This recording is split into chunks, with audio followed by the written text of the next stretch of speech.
First మీకు నల్లమలలో ఒక encounter, అదే నేరేళ్ళకి దానికి ప్రతీకారంగా మీరు ఒకటి చేశారు. దాదాపు గంట సేపు జరిగింది. దీంట్లో పార్టీ వైపు నుంచి ఇద్దరు పోలీస్ నుంచి ఇద్దరు పార్టీ నలుగురు చనిపోయారు. మీరంతా రిట్రీట్ ఎక్కడికి మళ్ళీ కలిసారు? మీ అందరూ మేమందరము ఆ పైకి ఎక్కినాకనే కలుసుకున్నాము. ఒక కామ్రేడ్ మాత్రము మాకు కలవలేదు. తర్వాత 2 నెలలకి కలిసినాడు. అయ్యో మేము దాంట్లోకి వెళ్ళి అందరం సేఫ్టీగానే వెళ్ళాము. కానీ చాలా అది అతిపెద్ద దాడి, చాలా ఒకటి సృష్టించింది అది ఏపీలోనే. ఆలాటం దాడి అంటే అసలు గుండెలో ఆలాటం, ఆ ప్లేస్ పేరు ఆలాటం. అసలు మీరు చిన్న గ్రామంలో పుట్టారు, అక్కడ వెళ్ళారు. ఈ తుపాకీ కాల్చుని ఎక్కడ నేర్చుకున్నారు మరి? మేము ఇంకా అక్కడికి వెళ్ళినాకనే మాకు ట్రైనింగ్. రోజు ఏ టైంలో ట్రైనింగ్ ఇచ్చేవారు? 6 గంటల నుంచి 5 గంటలకు లేవాలి. 5 గంటలకు లేచి అన్ని పనులు పూర్తి చేసుకొని రోజువారీగా ఎక్సర్సైజులు. ఆ ఎక్సర్సైజులలోనే మనం అన్నీ నేర్చుకునేది. షూటింగ్లో ఇంకా అవన్నీ మనం ఎట్లా తప్పించుకోవాలి, ఎట్లా చేయాలని రోజుగా ఇంకా మనకు టైం దొరికితే సాయంత్రము మార్నింగ్. ఇక మేము ప్లాటూన్లో ఉన్నప్పుడు ఎప్పుడు అనిపించలేదా ఇంటికి వచ్చేద్దామని? నాకు ఏ రోజు కూడా అనిపించలే ఇంటికి రావాలని. నేను ఎవ్వరు గుర్తుకు రాలే. నేను ఇంట్లోకించి గడప దాటిందంటే అసలు నాకు అమ్మ గుర్తుకు రాలేదు, అన్న గుర్తుకు రాలేదు, ఎవ్వరు గుర్తుకు కూడా రాలేదు. సాధారణంగా పార్టీలకు వెళ్ళిన తర్వాత ముందు దళ సభ్యులుగా తీసుకున్న తర్వాత చిన్న చిన్న పనులు చేపిస్తారు. తర్వాత వాళ్ళలో నైపుణ్యం బట్టి వాళ్ళకి ఏ రంగా కావాలంటే రంగం పంపిస్తారు. కొంతమంది చదువుకున్న వాళ్ళకి ఏమో క్లాసులు పంపిస్తారు, రాజకీయ తరగతులు ఇప్పిస్తారు. మరి కొంతమందికి మీలాంటి వాళ్ళకి ప్లట్టులు పంపిస్తారు. ఇంకా బాగా సబ్జెక్ట్ ఉండి ఉన్న వాళ్ళకి ఊర్లో పంపిస్తారు, లేదా డాక్టర్లుగా కొంతమందికి ఇస్తుంటారు. కానీ మీకు ప్లాటూన్ వైపు ఎందుకు పంపాలనుకున్నా? అంటే మీరు యాక్షన్ బాగా చేసేవారా? అంటే మన టాలెంట్ని బట్టి కూడా ఈ నల్గొండ డిస్టిక్ వల్ల చాలా మంది రిక్రూట్మెంట్ అవుతారు. ఇంకొకటి ఏంటంటే రాచకొండల రిక్రూట్మెంట్ అయిన వాళ్ళ నేను ఈ ఏరియాలోనే పనిచేస్తాను అనేది మా దళాలలో కూడా చాలా అది జరిగింది. అందులో కూడా మేము విమర్శలు పెట్టినాము. ఎందుకు మనము అమ్మ నాయనను వదిలిపెట్టుకొని వచ్చిన వాళ్ళము, ఒక ప్రాంతానికే పరిమితం కాదు కదా మనము అనుకొని నేను అట్లా అర్థం చేసుకొని పార్టీ ఎక్కడికి పంపించినా కూడా నేను ఎక్కడికి వెళ్ళనని నా నోటికి ఎప్పుడు కూడా రాలేదు. అవునా? సరే, అక్కడ పార్టీలో చేశారు. 2000 నుంచి 2000 వరకు, 1990 నుంచి 2006 వరకు ఎంత ఉంటున్నారు ఇక్కడ? ఆ ఎన్కౌంటర్ తర్వాత, ఎక్స్చేంజ్ ఆఫ్ ఫైర్ తర్వాత ఇంకెక్కడ చేశారు యాక్షన్లు? అయితే మననూరు కూడా పోలీస్ స్టేషన్ ఉన్నట్లుంది కదా? మననూరు పోలీస్ స్టేషన్లో కూడా ఉన్నా. దానికి ముందు ప్లాటూన్ ఏంటంటే ఇక్కడ మధ్యమడుగులో జాతర జరుగుతుంది అచ్చంపేట ఏరియాలో. ఇది ఏంది మన అమరాబాద్. అక్కడ ఎమ్మెల్యే ఇంకొక ఆయన వస్తేనేమో ఏం లేదు, ఆయన వస్తేనేమో ఆయనను చంపేసి వెపన్స్ తీసుకొని రావాలనేది విఐపీ గిట్ వస్తే. అక్కడ లోకల్ ఎమ్మెల్యే. అయితే అక్కడ ఎవరు వచ్చారు? మన దేవరకొండ ఎమ్మెల్యే రాగ్యనాయక్ వచ్చిండు. రాగ్యనాయక్ వస్తేనేమో మనం వెపన్సే తీసుకొని రావాలా, ఆయనను చంపొద్దని ప్లాన్ మనది. అయితే ఏం చేసినాం మేము అక్కడ, అమరుడు సంతోష్ అని మా నల్గొండ డిస్టిక్ కామ్రేడే, ఆయన ఇంకిద్దరు ముగ్గురం వెళ్ళినాం మేము అక్కడ. వెళ్ళే వరకల్లా ఆ ఘాట్ దగ్గర మనము, ఆయన దగ్గర స్టెన్నే ఉంది, AK-47 కూడా ఏం లేదు. ఆ స్టెన్ను గుంజుకునే ఇట్లా పెనుగులాటలో అది లోడ్లోనే ఉంది ఆ వెపన్. ఆ గుంజుకున్న క్రమంలో వాళ్ళ తూటాలు ఆయనకే తాకిపోయినాయి. మేము చంపాలనేది ఏం లేదు ఆయనని. అందులో ఒక దాంట్లో చాలా విషయం అయింది అన్నట్టు అది కూడా. ఎలా? ఎందుకంటే ఆయనను చంపదలచిన వ్యక్తి కాదు, ఇంకొకరు వస్తే చంపాలనేది, ఈయనను వస్తే వదిలిపెట్టాలనేది. మేము చంపాలనే ప్లాన్ అస్సలకి కాదు. వాళ్ళ వెపన్ వాళ్ళకే తాకిపోయినాయి పెనుగులాటల గుంజుకున్న గ్రామంలో. కానీ మీరు చంపాల ఉద్దేశం కాదు, పెనుగులాట చనిపోయింది. కానీ చనిపోయిన వ్యక్తి లంబాడీ సమాజం. మీరు అన్నం పెట్టేది గుట్టల్లో వాళ్ళే, కానీ వాళ్ళ మనిషిలో మీరు కాల్చినప్పుడు మీకు వ్యతిరేకత రాలేదా? వ్యతిరేకత వచ్చింది, ప్రజలలో కూడా వచ్చింది. మా రామకృష్ణ కామ్రేడ్ కూడా, మా ప్లాటూన్ కమాండర్ కూడా, అక్కడ ఏరియా సెక్రటరీ కూడా లెటర్స్ రాసి మళ్ళీ ఉత్తరాలు పంపారు, స్టేట్మెంట్ కూడా ఇచ్చారు. కానీ స్టేట్మెంట్ ఇచ్చారు, బాగానే ఉంది. కానీ అక్కడ గ్రామస్తులు మీకు అన్నం పెట్టారా మా నాయకుడిని చంపావని? ఇక పెట్టారు. మేము తిరిగేదే అక్కడ. ఇంకా మేము చెప్పినాం, వాళ్ళకి అర్థం చేపించినాం, చాలా మంచిగా అర్థం చేయించినాం. మేము 24 గంటలు అక్కడ అచ్చంపేట ఏరియాలోనే, నా జీవితం అంతా అక్కడనే అయ్యింది. ఓకే, అచ్చంపేట తర్వాత రాగ్యనాయక్ తర్వాత ఎక్కడికి వచ్చారు? మళ్ళా నేను నల్గొండకు పోవాలని ప్రపోజల్ పెట్టుకున్నా 2003లో.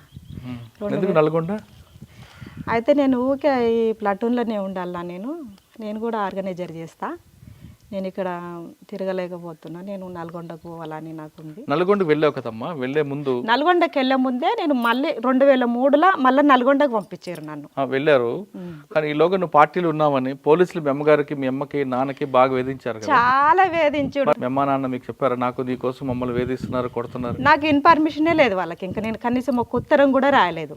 కానీ ఇక్కడికి నుంచి దళం వచ్చినప్పుడు ఇన్ఫర్మేషన్ వచ్చేది. అయినా నాకు మనోళ్ళు ఉత్తరం రాస్తేనే తెలిసేది అన్నట్టు. కానీ బాధ అనిపించలేదా నీకోసం? నాకు ఎప్పుడు అక్కడ ఎంతో మంది అమ్మలు అక్కలు అన్నలు ఎంతో మంది తిండి లేక వాళ్ళు వేధింపులకు అన్నిటికి గురి అవుతున్నారు. అందులో మా అమ్మ మా నాయన కూడా, మా ఫ్యామిలీ కూడా ఒకటని నేను అర్థం చేసుకున్నా. ఏ రోజు కూడా గుర్తుకు రాదు నాకు మా అమ్మ మా నాయన, అసలు మా ఫ్యామిలీ గుర్తుకు రాదు. అక్కడ వెళ్ళినన్ని సంవత్సరాలు ఎప్పుడు గుర్తుకు రాలేదు. ఓకే, నల్గొండ వెళ్ళాక ఏం చేస్తారు మీరు? నల్గొండకి వెళ్ళినాక కృష్ణపట్టి దళములనే చేసిన నేను. కృష్ణపట్టి దళముల అక్కడ కొద్ది కాలం 2004 దాకా చేసిన నేను. ఏం చేశారు యాక్షన్లు? అక్కడ యాక్షన్లు అంటే కొన్ని ఎన్కౌంటర్సే జరిగినాయి. యాక్షన్లు అంటే కొత్త కంబాలపల్లి కానీ, పాత కంబాలపల్లి కానీ, మన అక్కడ ఇంకా సరళగడ్డ ఉంది, ఇంకా కాసారం ఉంది, అందులో కొన్ని యాక్షన్స్లలో పాల్గొన్నా నేను. ఓకే, మీరు పాల్గొన్న యాక్షన్లు మీకు బాగా గుర్తుండిపోయింది చెప్పండి. ఇవి 4 కూడా నాకు ఇంకా పెద్దదంటే ఆలాటము.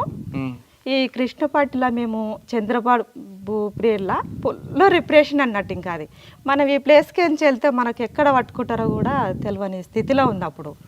అయితే మేము మీటింగ్ గ్రామానికి మీటింగ్లు పెడుతున్నాం. అప్పుడు మీటింగ్ పెట్టే క్రమంలో చిత్ర్యాలన్న విలేజ్ అక్కడ 4:30కి వెళ్ళినాం. ఫారెస్ట్ ఇట్లనే ఉంటుంది, విలేజ్ ఇట్లా ఉంటుంది. అయితే అక్కడ పోలీసు వాళ్ళు ఉన్నారు, ఇంత పొద్దుగాల మీరు ఎందుకు వస్తున్నారు, మళ్ళీ ఎన్కౌంటర్లో అయితే ఇబ్బంది అవుతుంది అని మనకు ప్రజలు చెప్పినారు. కొంచెం ఆ ఊరు కూడా కొంచెం యాటిగానే ఉంటుంది కొద్దిగా. అయితే కానీ పోతే వాళ్ళన్న పోతారు, సస్తే మనమన్నది వస్తాం అనేసి మేము 4:30కే ఊర్లోకి ఎంటర్ అయినాం. 5:05 పావుదక్క 5 అయింది. అయితే మీటింగ్లు పెడుతున్నాం, ప్రతి విలేజ్లో మీటింగ్ పెట్టాలన్నప్పుడు మీటింగ్ పెట్టినాము, పూర్తిగా అయిపోయింది. అయితే మీటింగ్ పెట్టినప్పుడు మనం ఒకరికే అన్నం ఉండాలని ఏం చెప్పలేదు అప్పుడు. ఇక మన మీటింగ్ అయిపోయినాక మనం ఆడుకొచ్చుకొని తినడం వాళ్ళే తెచ్చిపెట్టేది ఆడికి. అయితే సీనియర్ వాళ్ళని ఎక్కడికైనా అయితే బస్ రూట్ ఉంటుందో అక్కడ సెంట్రీగా కమాండర్స్నే పెడతారు. నేను దేవరకొండ రూట్లో నేను కమాండర్ ఉన్నా. అక్కడ వెనుక భాగముల్లో ఒక సభ్యురాలు ఉన్నది. అయితే మీటింగ్ అంతా అయిపోయినాయి, పాటలు అయిపోయినాయి, స్పీచ్ అయిపోయింది, అంతా అయిపోయింది. ఆ తెలుగుదేశ దిమ్మలు కూలగొట్టాలంటే టార్గెట్ మనది. అప్పుడు ఏమైందంటే మీటింగ్ అయిపోయినాక నేను ఏ ఎన్కౌంటర్లో అయినా కిట్ బ్యాగులు పోతున్నాయి, అన్నీ పోతున్నాయి, సామాన్లు మళ్ళీ తెచ్చుకోవాలంటే మనకి ఇబ్బంది అవుతుంది. అయితే నేను బ్యాగ్ దించలేదు దాంట్లో, ఎందుకో ఇంకా బ్యాగ్ దించలేదు. నా వెపన్ కూడా 303 ఉంది అందులో. అక్కడ మా కమాండర్ అని కనగల్ కమాండరు, కుర్మయ్య, రవి అని ఉండే ముగ్గురం. అయితే నేను పైన ఎక్కి దిమ్మ ఎక్కి లైట్ వేస్తున్నా, వాళ్ళు రాళ్ళు తెచ్చి ఎత్తేస్తున్నారు, ఓరు గడపార తెచ్చిచ్చారు. తెచ్చిచ్చే క్రమంలో పోలీసు వాళ్ళు ఎంక్వైరీ చేసుకొని పోయారు. ఫస్టే మన కామ్రేడ్స్తోనే మాట్లాడిపోయారు. మాప్టీలు వచ్చి మనము విలేజ్లలో కూడా ఇసొంటి వాళ్ళు ఉంటారు అనేసి మనం కామన్గా తీసుకున్నాం. అంత మీటింగ్ అయిపోయినాక ఏం చేసిరంటే ఆ జెండానే టార్గెట్ చేసిరు వాళ్ళు. ఆ జెండానే టార్గెట్ చేసినప్పుడు ఆ జెండా పైన నేనే ఉన్నాను. 2 కమాండర్స్, మేము 3 కమాండర్స్మే.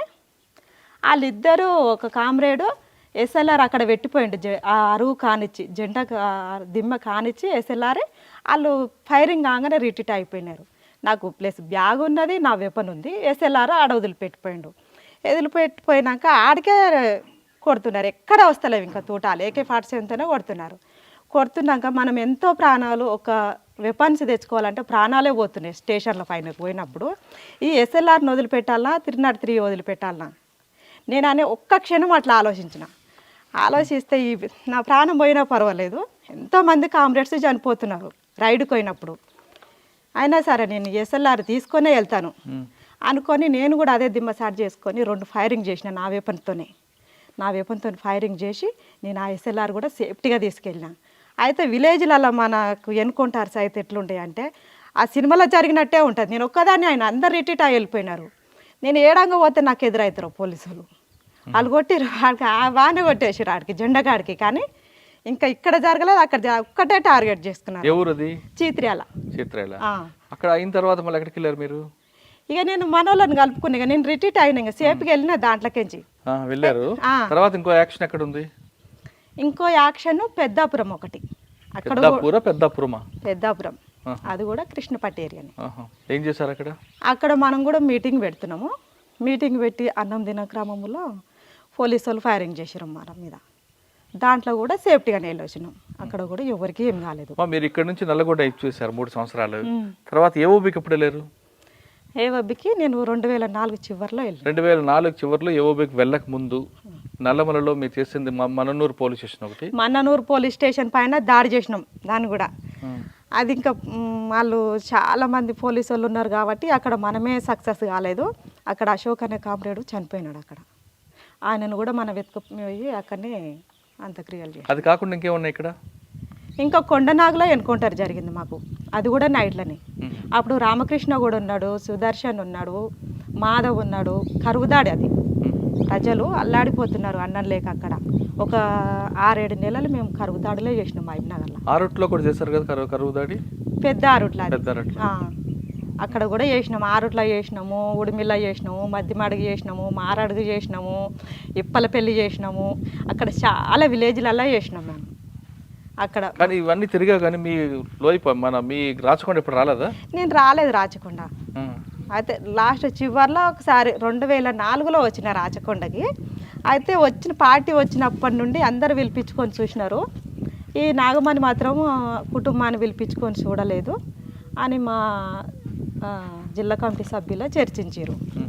అయితే నేను ఇక్కడికి వచ్చిన 2000 ఇక్కడ రాకముందు 2003 వరకు ఇక్కడ ఉన్నారు. ఇక్కడ నుంచి అడిగిలేరు ఏఓబికి ఎందుకు పార్టీ నిర్ణయించింది. 1 year సందే పంపించాలని డిసైడ్ అయింది రాష్ట్ర కమిటీలో, సెంట్రల్ కమిటీలో. ఓకే. ఇక్కడ నుంచి ఏఓబికి ఎలా వెళ్ళారు మీరు రాచకొండ నుండి? నేను ఈ రాచకొండ నుంచి కృష్ణపాటికి వెళ్ళిన. కృష్ణపాటి నుంచి నల్లమల, ఆరుట్ల నల్లమల దద్దనాలు ఉన్నది కదా, అక్కడ రామకృష్ణ పిలిపించుకున్నాను నన్ను. రామకృష్ణ పిలిపించుకున్నాక అక్కడి నుంచి ఎర్రగుంటపాలెం నుంచి బస్సు ఎక్కి గుంటూరు మళ్ళా విజయవాడ రాజమండ్రి విశాఖపట్నంలో మాకు ఏపీట్ ఉంది. అక్కడ ఏపీట్ చూసుకొని మళ్ళీ ఇక్కడ కోరుకొండ దగ్గర ఒక విలేజ్ ఉంది. అక్కడ మమ్మల్ని రిసీవ్ చేసుకున్నాం. అక్కడ నుంచి ఏఓబి నుంచి ఒరిస్సాకి వెళ్ళినాం. ఒరిస్సా నుంచి ఛత్తీస్గఢ్. ఎన్ని రోజులు పట్టిందమ్మా ఇక్కడ నుంచి వెళ్ళడానికి? ఇక్కడి నుంచి వెళ్ళడానికి 1 రోజే పట్టింది మాకు. ఎక్కడికి? అక్కడ ఏఓబికి వెళ్ళడానికి బస్సులో 1 రోజు పట్టింది. అప్పుడు దారిలో ఎక్కడ పోలీసులు ఆపలేదా? మమ్మల్ని ఏం గుర్తుపట్టలేదు. ఇలా ఏ విషయంలో వెళ్ళావు? ఇట్లనే వెళ్ళిన కానీ ఇంకా అప్పుడు ఇంకా సన్నగుంటిని ఇంకా మనకు అన్ని వినిపమాయి జర మంచి మనుషులం కూడా మనకు చూపు మన మాటలు బట్టి కూడా భాష ప్రాబ్లం కూడా అవుతుంది. బయటకు వెళ్తే అక్కడ ప్రకాశం గుంటూరు పోతే వాళ్ళ భాష కొంచెం వెరైటీ ఉంటుంది. అట్లా కూడా ప్రాబ్లం అవుతుంది అని కూడా మేము ఎక్కువ మాట్లాడకపోయేది.